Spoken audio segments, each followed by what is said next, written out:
Selanjutnya Mas Gareng. Nggih. Kali lagi ya. Nggih, minangkani pamundhut wau saking Mas Dewan. Pak Dewan. Muga-muga gending menika saged dipun tresnani, saged damel jampinipun saya kagem beliau. Amin. Iya, sawan bengi esuk sore ora nek praine mikir muga-muga masyarakat kuwi iso ayem tentrem. Masyarakat kuwi iso gemah ripah lo jinawi. Iya. Masyarakatku kabeh sugih kabeh. Heeh. Kula mboten enten sak lupute lek dalu menika saya nyuwun lelagon ingkang jumbuh kalih kawontenan, Mas. Betul. Selanjutnya Mbak Pesek dan Mbak Neha. Ayo, berdiri bersama. Spotnya coba kayak apa? Ya.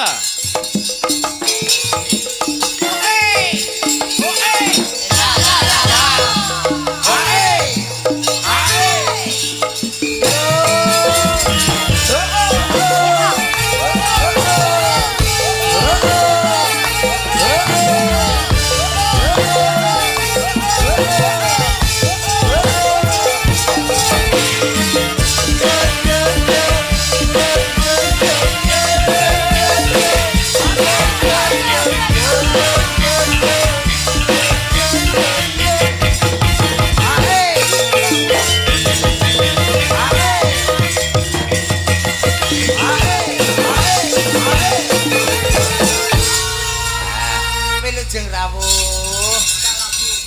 Nggih, saderengipun jenengan nyaosaken niki berkah pangapunten sanget asmanipun sinten, Bapak? Pak Sabar minta lagu perahu layar. Oh ya. Siapa? Saking pundi? Ini satu. Oh, Kedung Banjur. Kedung? Jembajul. oh. Pak Joko Reto. Ya. Oh, perwakilan Bapak Joko Siap, Treto. perahu layar. Ya. Waduh. Terima kasih, Bapak. Matur nuwun, Nggo, mandhap riyen, Pak, mandhap riyen. Nggih, Oh. sembah nuwun nggih Mas. Mandhap riyen. Mandhap riyen. Mandhap riyen. Oke. Mangke dipinangkani. Ya ya, mengko tak pinangkane. Nggih, mangke tak pinangkane. Ya. Anu dhisik, apa kuwi tembang tresna sik ya, Nduk? Injih. Ya.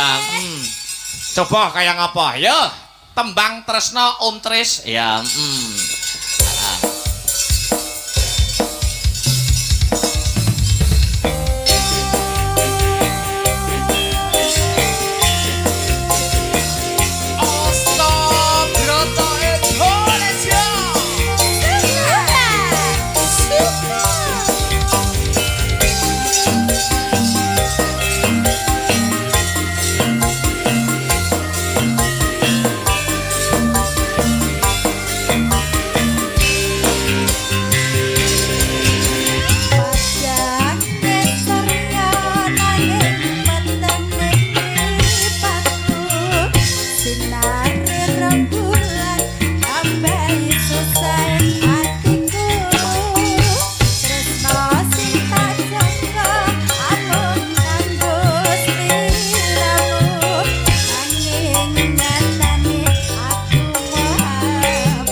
dan Mbak Neha.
Yo, nggo penutup sak ramban wae, Cok. Heeh, prau layar, heeh. Nggo penutup ya, Mas. Nggo perkara lagu liyane sambung ning gara-gara. Dawuh, Heeh. Ayo, yuk langsung wae Mas Arya Roma Seger, yo.